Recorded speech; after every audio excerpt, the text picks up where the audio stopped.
el transporte de alimentos, pueden ser sólidos o líquidos, desde la boca hasta su llegada al estómago. Pero también es importante recalcar que no solamente vamos a pasar alimentos, sino que también vamos a pasar secreciones, saliva, mocos, lágrimas y todas las secreciones del pulmón que son empujados por los cilios hasta lo que es la faringe, deben ser deglutidos, o sea, llegan a la laringe, pasan a la faringe y deben ser deglutidos y llevados al estómago. Lo digo porque hay pacientes que tienen gastrostomía y que todavía algunos colegas médicos piensan que por el hecho de tener una gastrostomía, el paciente ya no va a tener problemas pulmonares. Entonces, el alimento se pasa por la gastrostomía, pero si estas secreciones no son deglutidas adecuadamente, van a inundar al pulmón y nos van a seguir dando cuadros de neumonía o de neumonitis. Entonces, es importante comprenderlo.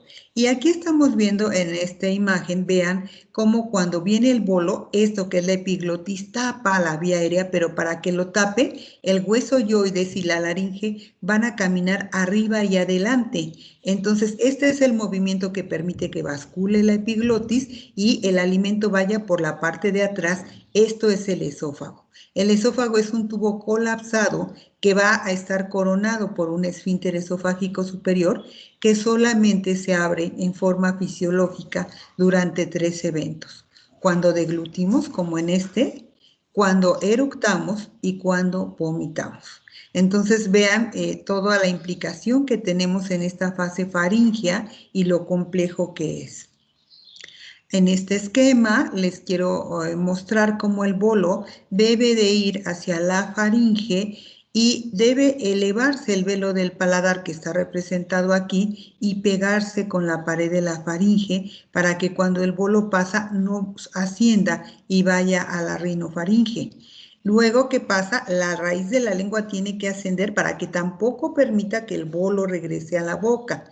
Y desciende y se tiene que hacer un movimiento de elevación y anteriorización del hueso yoides y enclavado como un complejo está lo que es el cartílago tiroides y cricoides que forman la laringe, ascienden también y permiten que se cubra la vía aérea para que el bolo pase por la parte de atrás.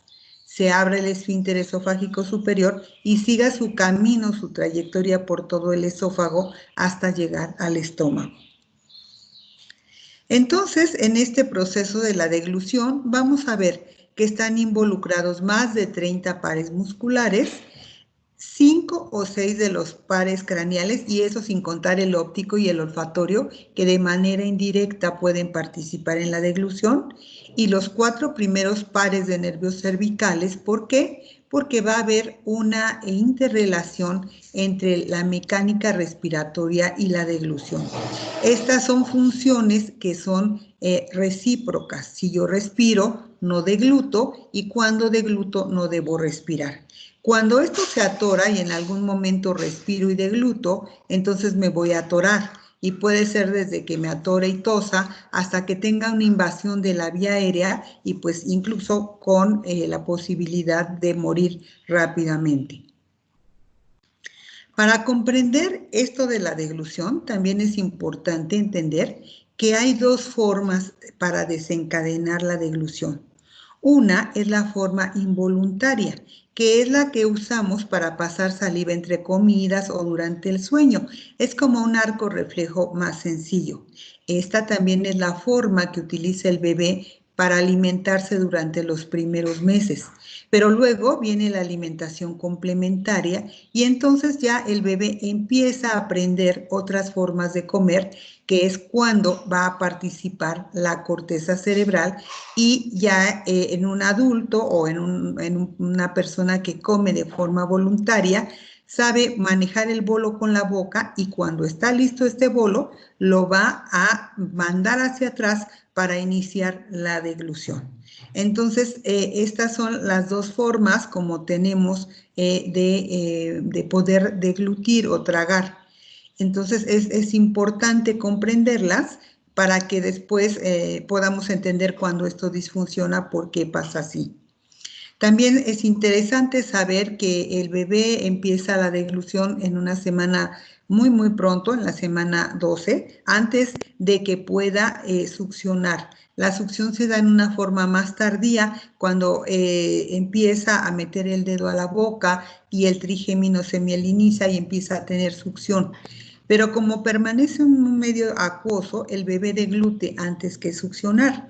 Y esto se vuelve muy importante y al final del embarazo, en los últimos meses, el bebé es capaz de succionar y deglutir hasta 1 litro de líquido amniótico y obviamente orinarlo.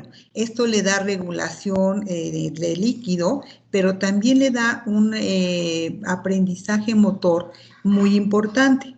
Cuando el bebé nace prematuro, pues se pierde toda esta experiencia motora y además es colocado en una posición antifisiológica, con extensión de la cabeza, muchas veces con una vía aérea invadida para poder ventilarlo, y todo esto pues hace que después el niño, aunque si sale adelante, no pueda tal vez succionar y deglutir adecuadamente porque pues no ha practicado todo esto, ¿no? Y si aparte se aunan otras comorbilidades como una hemorragia cerebral o otro tipo de patologías, pues se puede ver todavía más involucrado el proceso.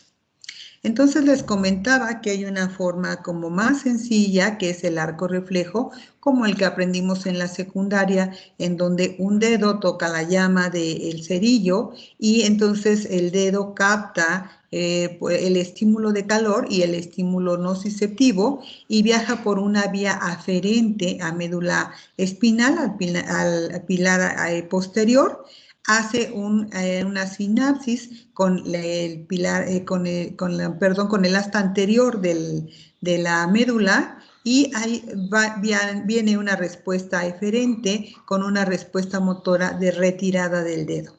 Igual que eso, está ocurriendo el disparo del reflejo deglutorio cuando el bolo toca el pilar anterior del istmo de las fauces.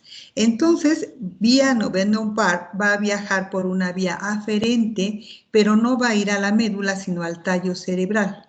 Ahí va a ir al núcleo del tracto solitario, que es posterior, y va a hacer sinapsis con el núcleo ambiguo, que es ventral, y de ahí va a partir una respuesta eferente con una retirada motora. Entonces, esta es la forma más sencilla y siempre el reflejo deglutorio va a darse en tallo cerebral. Solamente que conforme va pasando el tiempo, igual que un bebé va madurando y va controlando la cabeza y el tronco y disociando las cinturas y demás, y la mielinización va ascendiendo hasta llegar a corteza cerebral, pues esto ocurre de igual forma con el mecanismo de la deglución. Entonces, el mecanismo en sí siempre se va a dar en tallo cerebral, pero después vamos a tener una participación de la corteza, y les decía, esto empieza alrededor de, no sé, el quinto o sexto mes, que es cuando al niño le empiezan a dar alimentación complementaria. Y esto también va a ir de la mano con la aparición de las primeras piezas dentales, o cuando menos se inflama la encía porque va a erupcionar el diente y la lengua empieza a tocar entonces la encía inferior y desciende. Y ahí es cuando está preparado para empezar a manejar la cuchara. También como algo curioso, vamos a decir que la maduración del proceso de la deglución se calcula.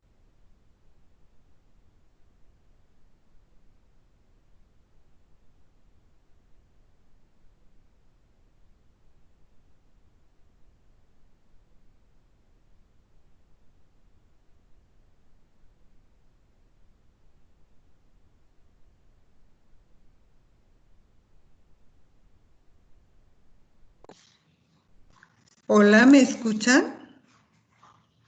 Sí. Es que alguien me Sí, silenció. ahorita sí la escucho. Antes no se escuchaba, pero en este instante ya se le escucha, doctora. Ok. ¿Y Gracias. tengo mucho que no se escucha? Hola, ¿tengo mucho que no se escucha? No, Matita, solo recién fueron 30 segundos. Bueno, ok. Gracias. Bueno, le estaba comentando entonces que igual que hay un desarrollo y hay una mielinización de las vías hasta llegar a la corteza cerebral, ocurre lo mismo con la mecánica de la deglución y hay varias zonas involucradas, tanto motoras como sensoriales. Básicamente, empezamos a ver que el fascículo córtico geniculado que nace a un lado de donde parte la vía piramidal va a descender paralelo a este y va a pasar por estructuras subcorticales y va a empezar a regular el tallo. Pero recuerden que siempre el mecanismo de deglución está aquí, solamente que ya va a ser como modulado por otras estructuras como la corteza cerebral. Y también aquí es muy importante decir de las aferencias sensoriales. Ustedes saben que la lengua y la boca y los labios y la faringe y la laringe tienen una representación muy grande en el homúnculo de Penfield. Tienen una representación cortical tanto motora como sensorial muy grande. Y estas aferencias sensoriales también van a modular la respuesta que demos. Entonces vamos a ver cómo vamos a... No puedo avanzar ahora con... Entonces, vamos a ver cómo empieza a trabajar la corteza frontal y a regular este centro de la deglución que dijimos está en tallo cerebral. El tallo siempre va a estar en juego con el centro vulvar de la respiración porque si esta se activa, aquí entra como un switch que para la respiración y viceversa. Y esto va a actuar a través de los pares craneales. Finalmente, la regulación completa se va a dar cuando participa el cerebelo, que es el maestro de ceremonias, y también tenemos participación de los núcleos grises de la base. Entonces, todo esto va a ser lo que va a modular la respuesta que se da en tallo cerebral y que va a viajar por una vía eferente, por los pares craneales, para dar respuestas motoras. Y bueno, vamos a entender cómo son las fases normales de la deglución. Quiero que sepan que esto es una situación pedagógica para comprender cómo se da, pero en realidad están ocurriendo como contracciones, relajaciones musculares y situaciones en forma casi paralela o una atrás de la otra, pero para fines didácticos pues hacemos esta división. Entonces, desde 1984, Lachmann divide a la deglución en 4 fases, 2 de tipo voluntaria y 2 de tipo involuntaria.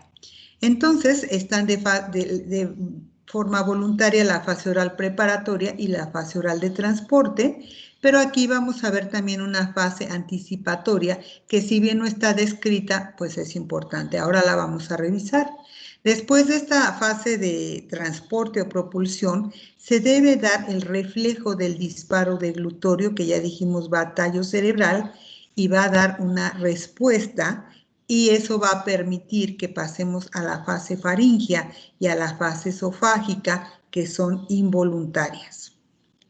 Pues bien, en esta fase anticipatoria, nosotros sabemos que a veces con solo ver o oler algún alimento, nos va a estimular la salivación y también nos va a desencadenar actos motores pues para tomar el alimento y llevarlo a la boca. Esta fase anticipatoria tiene mucho que ver. Puede ser una persona que trabaja, que gana dinero, que va al supermercado, al mercado, prepara su alimento, pone la mesa, se sienta a comer, o puede ser un paciente que en realidad no puede ni siquiera llevar el alimento a la boca. Entonces aquí hay una gran diferencia. Pero bueno, esta es la fase anticipatoria y aquí participarían el nervio óptico y el nervio olfatorio, que les digo, aunque no están directamente involucrados en la deglución, también están participando. Entonces ya vamos ahora sí a la primera parte, que es la fase oral preparatoria. En esta fase nosotros debemos introducir el alimento. Si es un alimento sólido, debemos de morderlo y cortar un trozo. Si es un líquido, debemos contenerlo en la boca. Si es un pudding o un néctar o un alimento tipo miel, debe ser manejado en la boca siempre. Entonces, esto se hace gracias a que aquí hay una bolsa que va a tener un selle anterior, que va a estar dado por el músculo orbicular de los labios. A los lados, los músculos bucinadores van a actuar, evitando que el bolo corra hacia los sulcos o hacia los surcos de la boca y quede por todos lados regado. Entonces, estos músculos hacen que el bolo quede ahí contenido y manejado central. Entonces, dependiendo del tipo de alimento que sea, vamos a tener un manejo de este alimento. Si es agua o un jugo o un líquido, solo lo contenemos y hacemos el transporte del líquido. Pero si es un alimento, por ejemplo, carne, pues tendremos que masticarlo. Incluso si es un bolo muy grande, nosotros podemos hacer una división dentro de la boca del bolo, guardar una parte y deglutir solamente una parte de forma segura. Durante este tiempo, cuando estamos masticando, debe estar cerrada la boca y cuando masticamos, el velo del paladar no desciende, pero cuando el alimento es un néctar o un líquido, sí desciende para evitar que esto se caiga en un derrame prematuro antes del disparo del reflejo deglutorio. La lengua, como les decía, es un órgano muy sensorial, tiene la capacidad de la esterognosia, que es, por ejemplo, yo te tapo los ojos y te doy una letra de plástico, una E, una M, una A, y tú con las manos sabes qué letra es. Lo mismo ocurre si esa pequeña letra te la pongo en la boca y tú con la lengua me vas a decir qué letra es, gracias a toda esta información sensorial que recibe la lengua. El otro punto también es que el bolo solamente es pasado a la siguiente fase de transporte cuando el bolo es deglutible. Aquí yo también les digo, a ver, si tengo tachuelas en la boca, porque soy tapicero y ven que se echan las tachuelas a la boca, pues nadie en su sano juicio deglute tachuelas. La lengua no deglute tachuelas. Entonces ese es otro punto, que debe ser un bolo deglutible. Y luego, ya que está listo, pasamos a la fase oral de transporte. En esta fase oral de transporte, lo que va a trabajar más es la lengua. La lengua va a acomodar el bolo en el centro y va a mandar el ápice de la lengua atrás de los incisivos superiores. Ahí va a fijarse y luego acanala los bordes que se van a fijar en los procesos alveolares y va a formar una rampa. Además de esa rampa, va a tener un movimiento de deformidad. El paladar está cóncavo y la lengua sufre un movimiento de deformidad convexa, como de aplastamiento sobre lo que es el paladar duro y blando, para lanzar hacia atrás el alimento con fuerza. Este movimiento de propulsión lingual ha sido estudiado por resonancia magnética y se ha visto que es de una duración de más o menos 168 milisegundos. Realmente es un latigazo lo que hace la lengua. Y en cuestión de fuerza, cuando es evaluado con un equipo que se llama YOPI, más o menos tenemos 60 milipascales de fuerza en la lengua para que se produzca este evento. Entonces, aquí entendemos que la lengua va a ser muy importante porque va a ser el órgano que le dé el primer impulso a ese bolo, le va a dar esa fuerza positiva y va a enviar hacia atrás el bolo para pasarlo a la faringe. Los pacientes que tienen problema, por ejemplo, de laringe, pero que no les opera la lengua, pueden deglutir mejor. Cuando un paciente tiene un problema en lengua, ahí sí hay un gran problema porque se pierde este primer movimiento. Bueno, ahora, una vez que la lengua aventó el bolo hacia atrás, el bolo va a tocar el arco anterior del istmo de las fauces y ahí hay una zona reflexógena que va a enviar el disparo del reflejo deglutorio, como les decía, ¿hacia qué? Pues hacia lo que es el tallo cerebral. En los adultos mayores hemos visto que este disparo cambia y lo encontramos en el tercio posterior de la lengua. Y en los pacientes con un ictus, después que se recuperan, a veces está tan prolongado este reflejo que se produce en la valécula, que vamos a ver después cuál es, o incluso en los senos piriformes, ya de la faringe, donde hasta ahí se produce el reflejo. Y hay que entender que entre más se tarde el disparo del reflejo deglutorio, más posibilidades tenemos de aspirar. En este estudio de videofluoroscopía se hizo un estudio viendo cuánto tiempo tarda el disparo del reflejo deglutorio, tomando como punto de partida el ángulo de la mandíbula y desde ahí hasta que se hace el disparo del reflejo. Entonces se encuentra que en adultos jóvenes es de medio segundo y en el adulto anciano se retrasa hasta 2.5 segundos. En los pacientes con Parkinson, aunque no sean ancianos, se encuentran tiempos similares al de un paciente anciano. Entonces vemos cómo el disparo del reflejo de la deglución se retrasa y al retrasarse se incrementa la posibilidad de tener una aspiración del bolo. Y este es el estudio donde dice que si tú tienes el disparo del reflejo deglutorio retardado, tienes más posibilidad de tener una aspiración. Bueno, una vez que se ha disparado el reflejo deglutorio, vamos a pasar a la fase faríngea. Les decía, este es un canal de 2 vías, es la parte más importante y más complicada. Y aquí vamos a ver cómo esta fase ya es involuntaria. Una vez que se dispara el reflejo deglutorio, ya no hay vuelta atrás, ya no puedes regresar. Entonces, esta fase, la faringe y la esofágica, ya son de tipo involuntarias.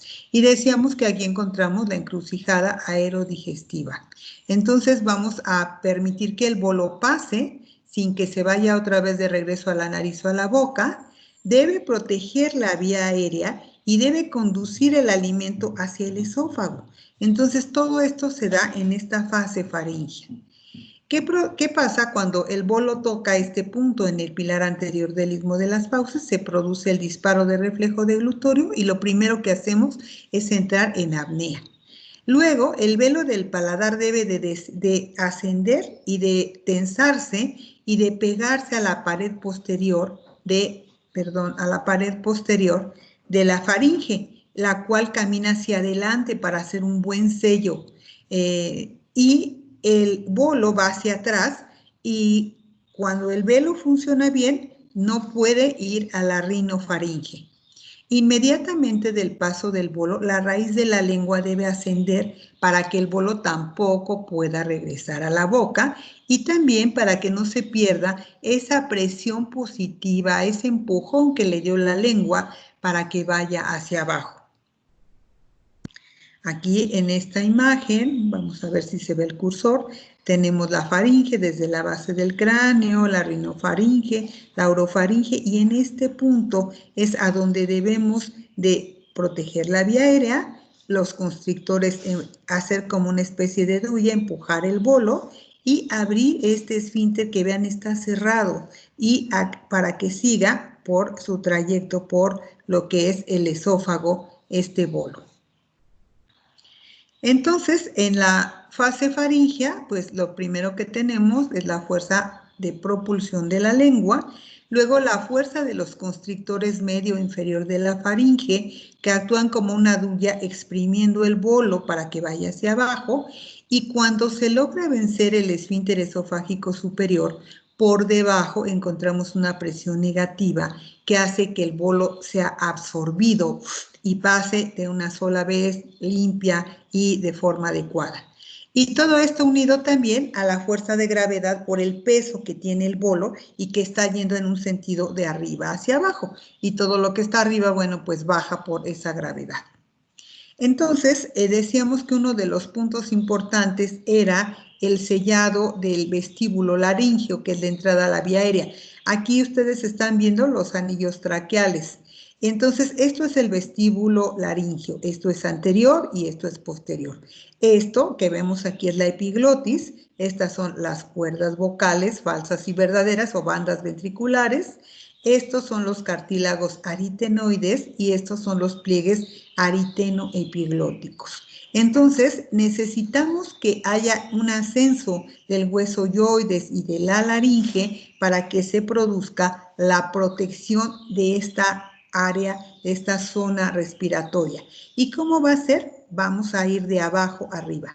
Primero se van a juntar las cuerdas vocales o cuerdas verdaderas, luego las bandas ventriculares o falsas cuerdas vocales, se van a aducir los aritenoides, vean aquí la separación que tienen y vean aquí qué tan juntos están. Y estos pliegues aritenoepiglóticos van a traccionar a la epiglotis para que tape por completo este vestíbulo laríngeo.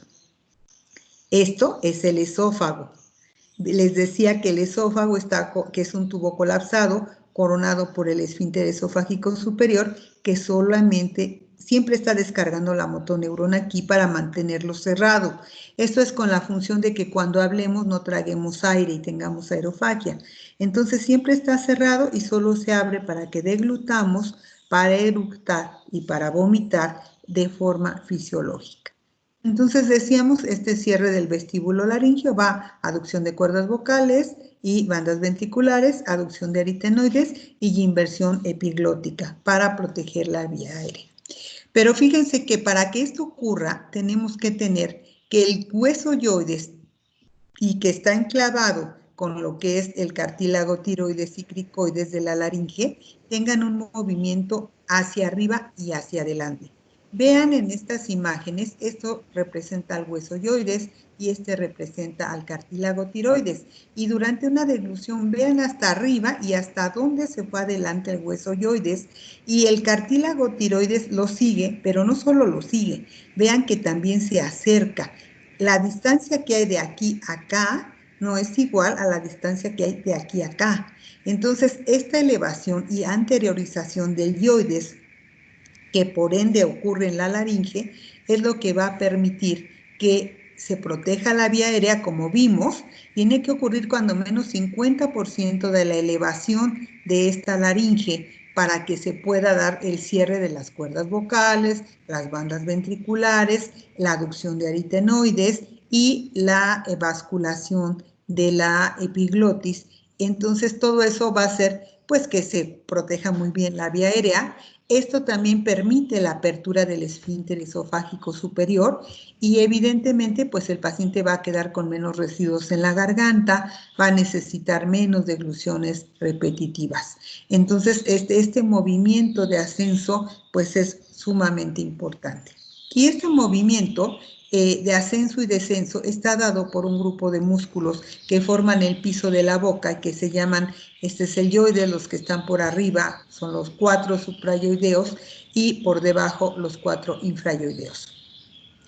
Rápidamente aquí vemos al músculo miloyoideo, que es como una hamaca. Está reforzado por dentro por el genioideo, no lo vemos aquí. Este es el vientre anterior del digástrico, el vientre posterior del digástrico y el estiloyoideo. Esos son los 4 músculos suprayoideos. Y obviamente en este caso el genioideo y el digástrico vientre anterior y el miloyoideo son los encargados de traccionar al hueso yoides arriba y hacia adelante. Y obviamente estos dos no, porque estos trabajan en la kinesiología, en el movimiento del yoides, pero en la deglución estos son los que se llevan al músculo arriba y adelante y de esa forma protegen la vía aérea y permiten trabajo de los constrictores de la faringe y apertura del esfínter esofágico superior. Y los 4 músculos infrayoideos, que son el esternoyoideo, o sea, viene desde el esternón hasta hueso yoides, el homoyoideo que viene de escápula, le da la vuelta y llega al yoides, el esternoyoideo que va del esternón al tiroides, perdón, y el importante también es el tiroyoideo, porque ese movimiento en el cual se acerca el cartílago tiroides al hueso yoides está en gran parte relacionado con la buena función del músculo tiroyoideo. Entonces, una vez que el bolo cruza este esfínter esofágico superior, ya llega al esófago. El esófago en su tercio superior tiene músculo estriado y los 2 tercios inferiores tienen músculo liso. Entonces se va a mover por ondas peristálticas y por gravedad y va a llegar al esfínter esofágico inferior o cardias hasta su entrada al estómago. Hablando un poco del esfínter esofágico superior, vemos que es esta estructura compleja que los fisiólogos han estudiado mucho y que está formado por 3 grupos musculares, el cricofaringio, que son más o menos 100 fibras musculares circulares, una parte del músculo constrictor inferior de la faringe y fibras superiores del esófago. Todos estos 3 grupos musculares constituyen lo que es el esfínter esofágico superior, que siempre está en contracción y que decía se relaja solo para que podamos deglutir o eructar o vomitar. La fase esofágica dura de 8 a 20 segundos dependiendo del tipo de alimento que tomemos, el bolo y también de la edad. A medida que uno se envejece, este tránsito se hace más lento. Entonces, esta es la revisión de cómo es la situación de la función de la deglución. Y hay una teoría de un autor que es Carilas y que dice que en realidad esta deglución es la reconfiguración de la vía respiratoria donde la epiglotis está libre, el velo del paladar está descansando y el esfínter esofágico superior pues está cerrado. En un solo segundo hay una reconversión de esta vía respiratoria a un tracto digestivo. ¿Por qué? Porque la laringe se mete abajo de la lengua, porque el bolo pasa y se abre esto como si fuera la boca de una boa y se vuelve como un tubo, un tobogán que permite el paso del bolo. Entonces, esta es la reconfiguración de una vía respiratoria por un tracto digestivo en tan solo un segundo. Después ya se va hacia lo que es el esófago y atraviesa, les decía, el esfínter esofágico superior, se va con movimientos peristálticos hasta su entrada al estómago. Una vez que el bolo pasa este esfínter esofágico superior, cesa la apnea, se vuelve a abrir la epiglotis y el velo del paladar descansa también. Entonces, esta es la teoría de cómo nosotros deglutimos.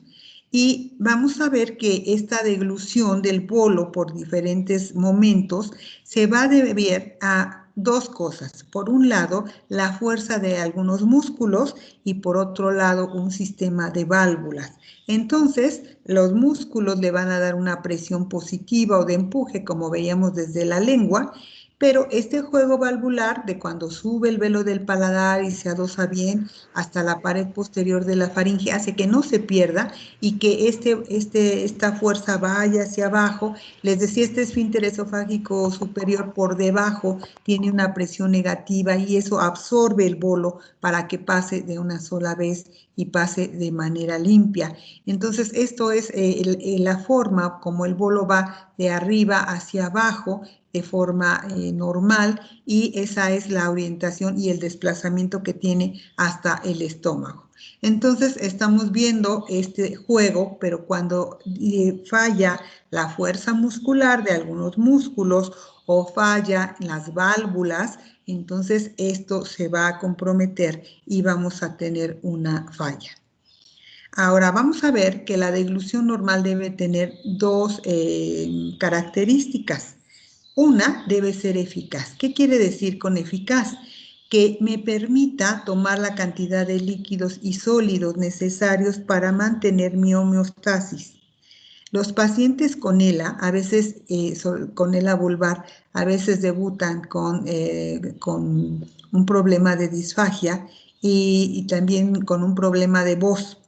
Ellos son un ejemplo claro de que no tienen un problema de seguridad de la deglución, pero les cuesta mucho trabajo deglutir. Entonces, si yo puedo deglutir sin que se vaya al pulmón, pero la cantidad es muy pequeña, pues voy a poner en riesgo mi nutrición.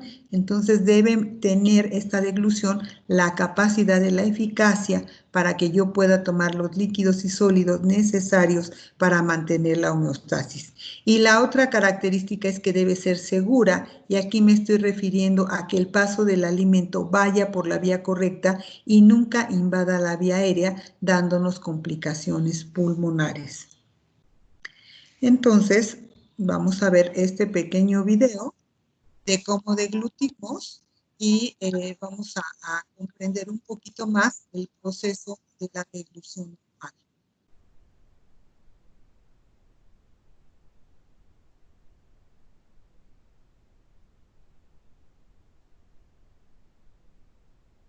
Aquí recibe el bolo.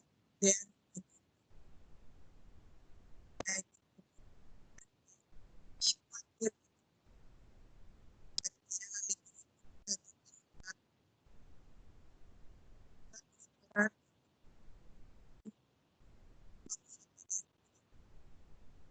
Va a hacer la pared posterior también hacia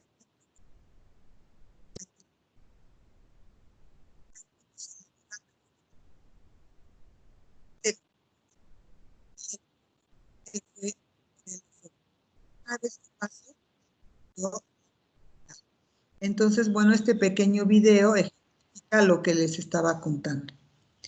Ahora, cuando esta deglución empieza a fallar, va a dar una entidad que se llama disfagia. Disfagia viene de los vocablos dis, que es dificultad, y fagia, comer. Entonces, es un desorden de los mecanismos de la deglución y que pueden ser desde que yo tenga problema para el paso de cápsulas o hasta que yo no pueda pasar ni siquiera la saliva. Entonces, este proceso de lo de la disfagia tiene un abanico muy, muy grande de cuadros clínicos. Les digo, si alguien toma una píldora y avienta la cabeza hacia atrás porque no tiene fuerza con la lengua para empujar el alimento, pues ahí hay ya una alteración, pero no es grave.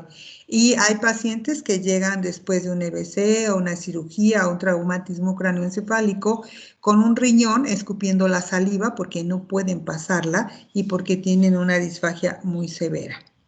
Ahora, la disfagia es subestimada porque en muchos reportes clínicos no se menciona el diagnóstico. Si acaso aparece la de neumonía por aspiración, pero no se valora tanto ni se tiene tanto en cuenta.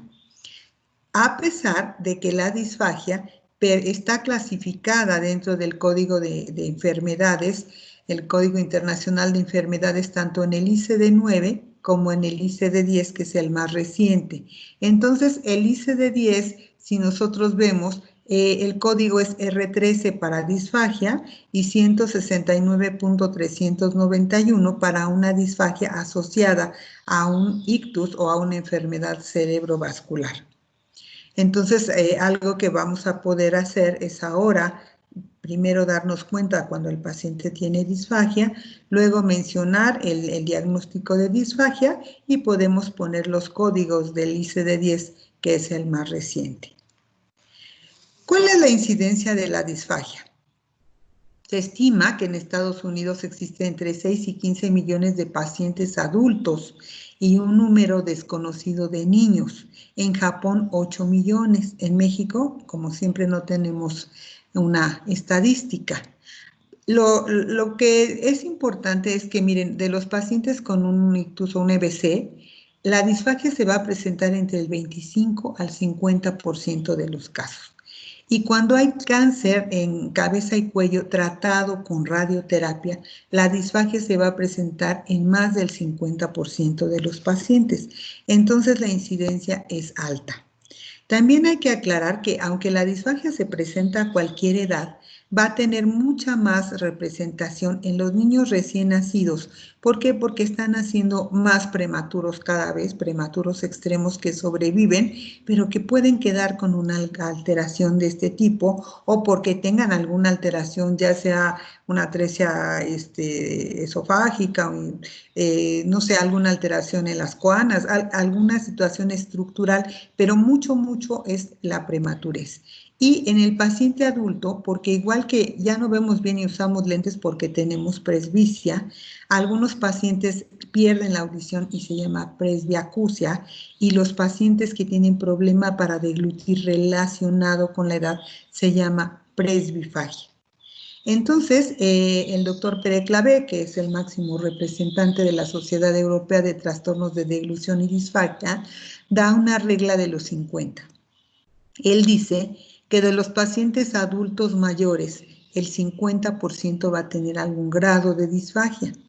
De este 50%, el 50% desarrollará una neumonía, y de este 50%, el 50% va a morir, y esa va a ser la causa de su muerte. Entonces vemos que en estos grupos etarios es donde más se presenta la disfagia. Y bueno, tenemos múltiples alteraciones anatómicas, traumas, cirugía, enfermedades reumatológicas, padecimientos neuromusculares, pero sobre todo alteraciones neurológicas que pueden dar pacientes con disfagia. Alteraciones metabólicas, infecciones, patologías neuromusculares, pero vean de problemas como la ELA vulvar 100%, el Parkinson, la esclerosis múltiple, el Alzheimer, el EBC, el traumatismo, qué tan frecuente es, y en los pacientes ancianos. Y si comprendemos la inversión de la pirámide poblacional y también el número de niños que están sobreviviendo de forma prematura, cada vez más prematura, pues vamos a entender por qué la disfagia va a tener un incremento en la presentación. Ahora, ¿cómo clasificamos la disfagia? Pues según su localización la vamos a poder diferenciar en orofaringia y esofágica. Entonces, orofaringia es todas las alteraciones de origen oral, faringio, laringio y hasta el esfínter esofágico superior. Esto es lo más frecuente y esto es como el 80% de los casos de disfagia diagnosticada. Y 20% va a ser una disfagia esofágica, del esfínter esofágico superior hacia abajo. Entonces, este tipo de disfagia nosotros no la tratamos. Debe ser remitido a un médico gastroenterólogo o a un endoscopista para que haga la evaluación y el tratamiento del paciente. Entonces, de entrada, nuestro plan es estudiar al paciente, y si encontramos datos de que la disfagia es esofágica, el tratamiento no nos corresponde a nosotros, sino debe ser remitido con el médico especialista. Ahora, la clasificación según su causa, pues puede ser estructural, neurogénica, secundaria a intervenciones médicas o a fármacos. Una disfagia estructural, como podría ser, por ejemplo, una atresia de esófago, un trastorno fisiológico cuando hay un problema neurológico, como puede ser un traumatismo, un tumor, un ictus, entonces ahí hay una disfagia neurogénica. Y dentro de esto, pues aquí tenemos algunos problemas que ya vimos, que bueno, neurología nos da muchos pacientes con disfagia. Y secundaria, el manejo médico puede ser cirugía en cabeza y cuello con o sin radioterapia, posterior a cirugía neurológica, secundaria una intubación prolongada, y a veces, aunque no sea tan prolongada la intubación, el paciente puede desarrollar una disfagia posterior a esto.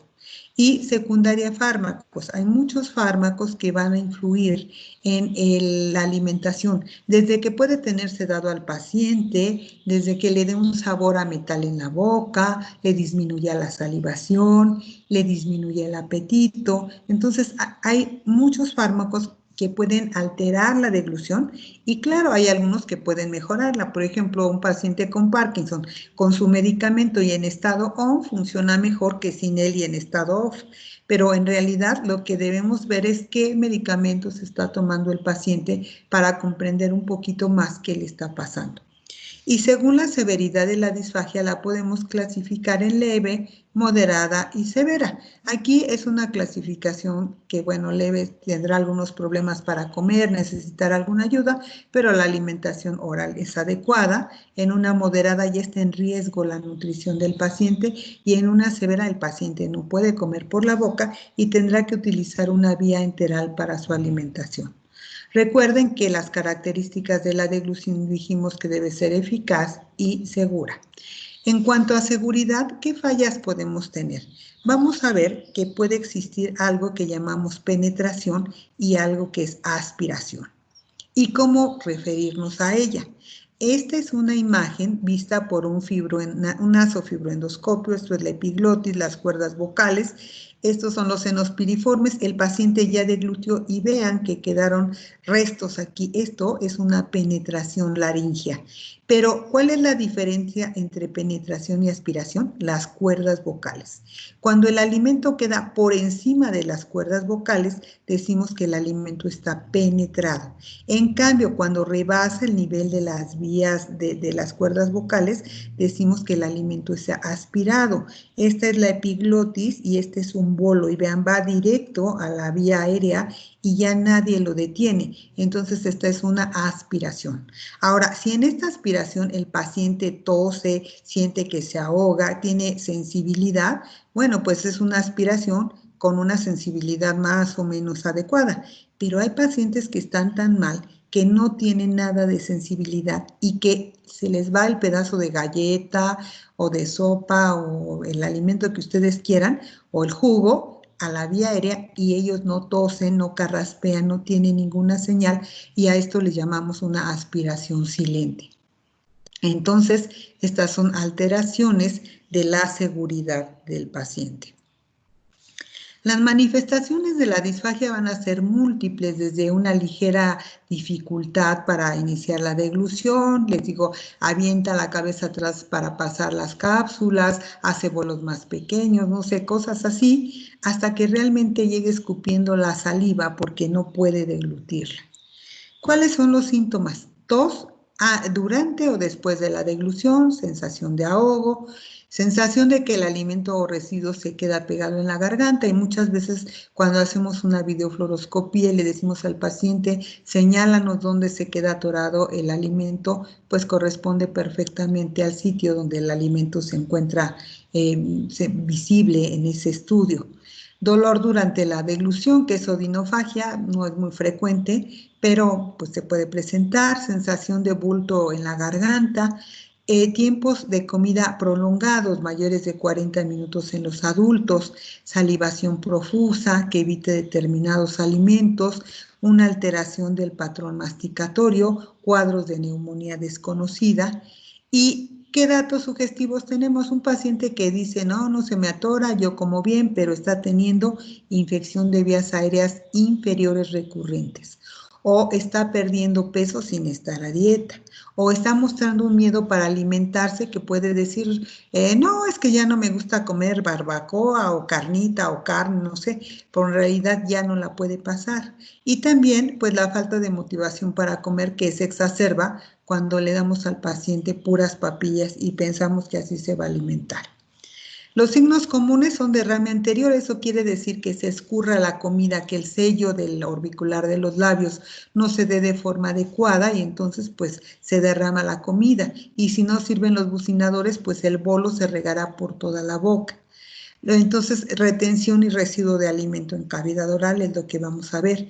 Bombeo lingual, cuando la lengua no tiene un movimiento adecuado de barrido, ese movimiento que les decía de una deformidad convexa contra el velo del paladar, y entonces el paciente está bombeando el alimento en vez de hacer la propulsión del mismo.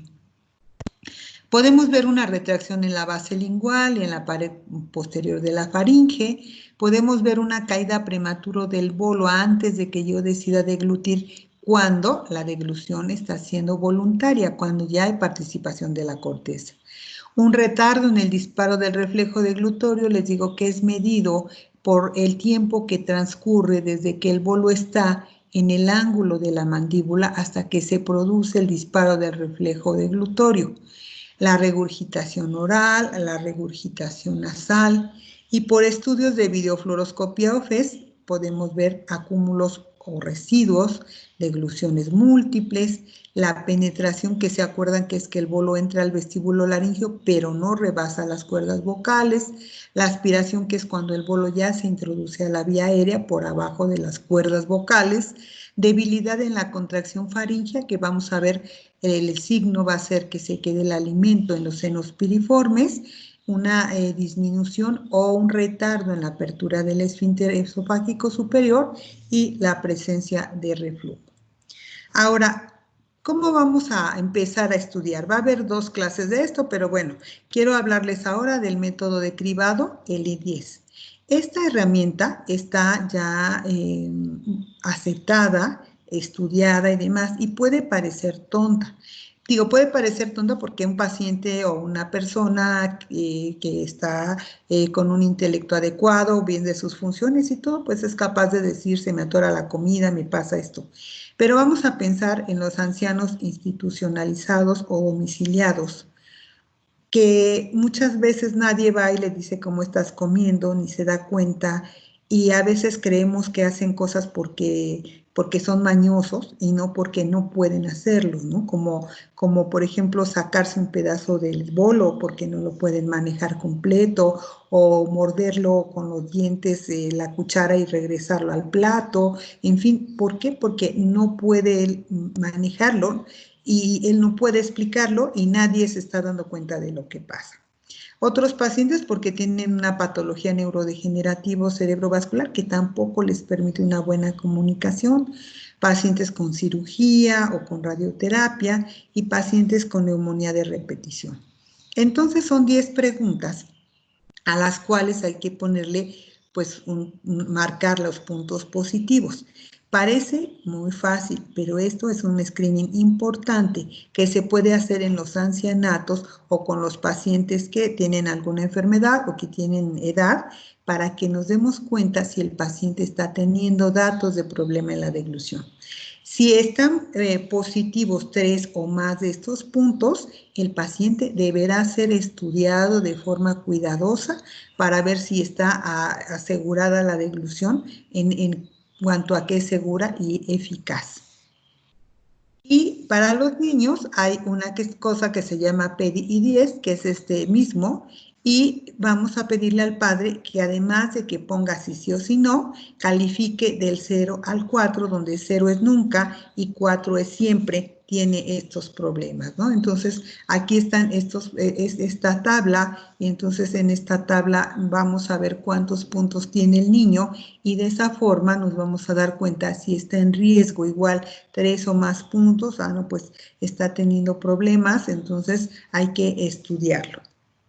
Y bueno, después hablaré de escalas de intensidad en la disfagia, pero aquí les pongo una que se usa para los pacientes con parálisis cerebral infantil, que se llama EDAX, y en la cual tiene 5 niveles. El 1 es come perfectamente bien, el 5 es incapaz de comer o beber y probablemente necesite un tubo de gastrostomía. Entonces es nada más para que conozcan que hay escalas de manejo, y para los adultos hay muchas tablas que se manejan, hay escalas de penetración, está la DOT, la JOES, etc. A mí me gusta esta escala de Fukushima porque tiene 10 puntos. Y esta va como si fuéramos en escuelita. Si yo tengo 10 es que estoy súper bien, y si tengo 5 es que estoy reprobada, si tengo 6 es que pasé de panzazo, y 1 pues estoy muy mal. Entonces así se va haciendo la descripción, y esta tabla sirve para evaluar al paciente de forma inicial y luego decirle, mire, usted llegó con una deglución con una escala tal y ahora vamos en tal escala, o bien nos damos cuenta que va para atrás y entonces pensamos que el problema es degenerativo. Solamente es un ejemplo de las escalas. Les digo, esta es la que yo uso, pero bueno, hay muchas otras. Ahora, ¿qué complicaciones va a tener la disfagia? Bueno, pues si tenemos un problema de eficacia, lo que vamos a tener es que el paciente va a tener desnutrición, deshidratación, pero obviamente también un problema en nuestro sistema inmunológico. Y si tenemos disminución de la seguridad, pues vamos a tener un problema de vía aérea, puede ser aspiración silente, neumonía. Pero, y entonces vamos a ver en este ejemplo, en esta esquemita, vean, se deglutió y parte se fue al pulmón y parte se fue al esófago y al estómago, y el cuadro que vamos a ver es una neumonía, y esta neumonía de la parte superior derecha, pues es muy sugestiva de que es por aspiración. Como quiera que sea, si tenemos problema en la eficacia, tenemos desnutrición, con pérdida de masa muscular, alteración en la inmunidad, alteración en la cicatrización, y si esta es muy severa, puede llevarnos a un choque hipovolémico y a la muerte porque no podamos hidratarnos. Y cuando hay alteración en la seguridad, pues tenemos aspiraciones, infección de vías respiratorias, neumonía por aspiración. Por cualquiera de los dos caminos, al paciente le va a ocasionar reingresos hospitalarios, mayor incapacidad laboral, mayor necesidad de cuidados especiales y un incremento en la morbimortalidad. Entonces pensemos que cuando un paciente no puede comer, no solo la nutrición está alterada, sino también que este satisfactor que tiene personal se va a ver afectado, y la socialización ni se diga, porque si no puedo comer o si tengo problema para deglutir o se me cae la mitad de la comida, pues seguramente no voy a querer compartir nada con nadie. Para concluir, quiero decirles que la disfagia orofaríngea es un síntoma grave que puede tener graves complicaciones tanto en la nutrición como problemas respiratorios. En un niño que no se atiende puede acabar con un problema respiratorio pulmonar crónico. Es un síntoma clínicamente poco valorado, poco estudiado, a pesar de que existen métodos específicos para su diagnóstico. Existen múltiples estrategias terapéuticas que han demostrado su eficacia y evitan complicaciones. Pero el diagnóstico y tratamiento de la disfagia orofaríngea depende de un grupo más que multidisciplinario, interdisciplinario y transdisciplinario, que le permita al paciente una mejor calidad de vida. Y en algunas conferencias que he dado, hay gente que se molesta porque dicen, ¿por qué enseñas esto? Esto no debe ser para toda la gente. No, yo creo que la disfagia es difícil de estudiar, de comprender y de valorar, pero que el que quiera hacerlo y que se ponga a estudiar y que se ponga a capacitarse, lo puede hacer dentro de lo que corresponde. Les digo, yo he estudiado esto desde el 2003 y sin embargo no me voy a poner a hacer una funduplicatura o a poner un tubo de gastrostomía o voy a hacer una endoscopía o una manometría. No, conozco qué es, cómo se hace, y si yo sospecho que el paciente tiene un problema de eso y necesito la ayuda, lo envío con el profesional que debe ser. El médico tiene un punto importante para la valoración, para el diagnóstico, pero el terapeuta también tiene una situación muy importante. Yo quiero comentarles que aunque yo soy médico y yo valoro al paciente, yo le doy terapia a los pacientes. Y eso me da otro panorama diferente a decir solamente en una nota que, por ejemplo, en rehabilitación vemos que controle la cabeza, que gire, que se siente. Les digo, y hagan de él un buen hombre. ¿Y cómo? Entonces, nosotros tenemos que entrar a trabajar a un paciente para que realmente tengamos una visión más clara, para que podamos ayudar mejor. Aunque a lo mejor después ya yo tengo a alguien que lo está viendo, pero que tengamos un diálogo abierto entre el terapeuta y yo sepa qué hace el terapeuta y el terapeuta sepa lo que yo hago y nos respetemos en este camino y trabajemos por bien del paciente. Bueno, pues estos son mis contactos y espero que sea de interés. Y el fin de nosotros, creamos la Sociedad Mexicana de Disfagia, recién cumplimos un año, y estamos conformando ahora la Sociedad Latinoamericana, ya está conformada. incluso alguien de Guatemala, se estuvo buscando gente de los países para que entren a formar parte de la sociedad latinoamericana y bueno, la sociedad mexicana tiene como objeto que primero que se conozca, les digo, no solamente a nivel de población general, porque tú dices disfagia y no saben qué es, pero ni siquiera entre los médicos recuerdan qué es disfagia y hasta se sorprenden cuando un paciente dice que recibió tratamiento para la disfagia. Todavía no creen que se pueda dar tratamiento. Entonces, nosotros queremos difundir que sí existe esto y queremos ayudar a la capacitación de gente. Obviamente no vamos a aceptar, no sé, a un ingeniero en informática y venga y le enseñamos cómo se maneja esto, pero alguien que está en el área y que todos, el terapeuta físico ocupacional del lenguaje tiene habilidades y debilidades, el médico foniatra, el médico de rehabilitación, el gastroenterólogo, el médico otorrino tiene debilidades y habilidades y la situación es uno, que nos entrenemos adecuadamente, que seamos honrados y que contemos con personal a quien yo pueda dirigir a los pacientes que necesitan de la ayuda de otros profesionales. Y trabajar muy de la mano, si yo no le doy la terapia, con el terapeuta y darle todo el lugar, todo el respeto, pero también el terapeuta me lo tiene que dar a mí y cuando hablemos de estudios de gabinete, pues vamos a ver cómo nos unimos para hacer esta situación. Entonces, bueno, por mi parte es todo. Muchas gracias por la atención, gracias por la invitación desde el fondo de mi corazón, Clau. Yo espero en algún momento que esto mejore, poder volver a regresar a Guatemala, si Dios me lo permite, que es un lugar de verdad que tengo ya muchos años de ir varios. Resulta muy entrañable.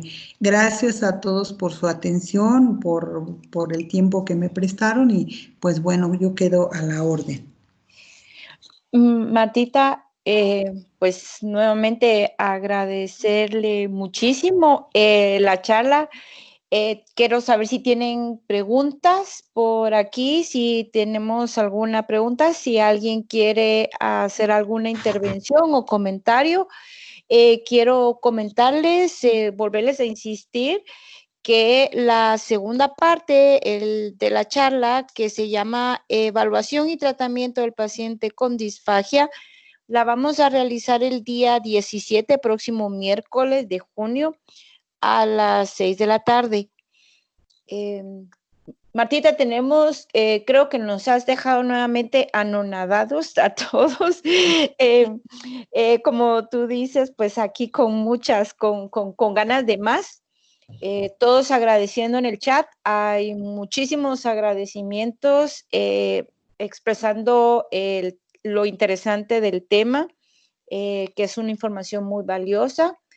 Y pues realmente siguen apareciendo los mensajes agradeciéndote muchísimo la exposición. Tenemos al doctor Julio Galvez de El Salvador también, siempre aquí participando en las charlas con nosotros y contigo, pues tu colega. Mi alumno.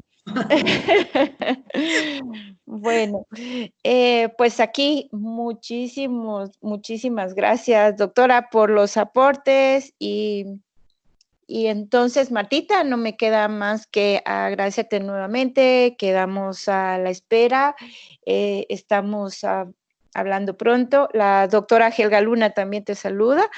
Igual, Helga, saludos y a la mamá también de Helga.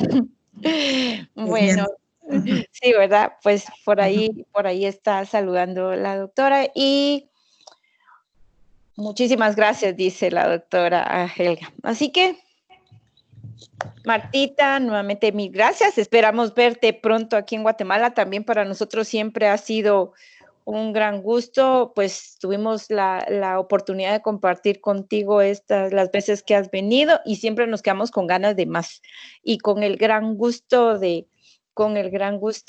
haber recibido de ti todo este conocimiento. Muchísimas gracias. Te vemos la próxima semana y seguimos en contacto, Martita.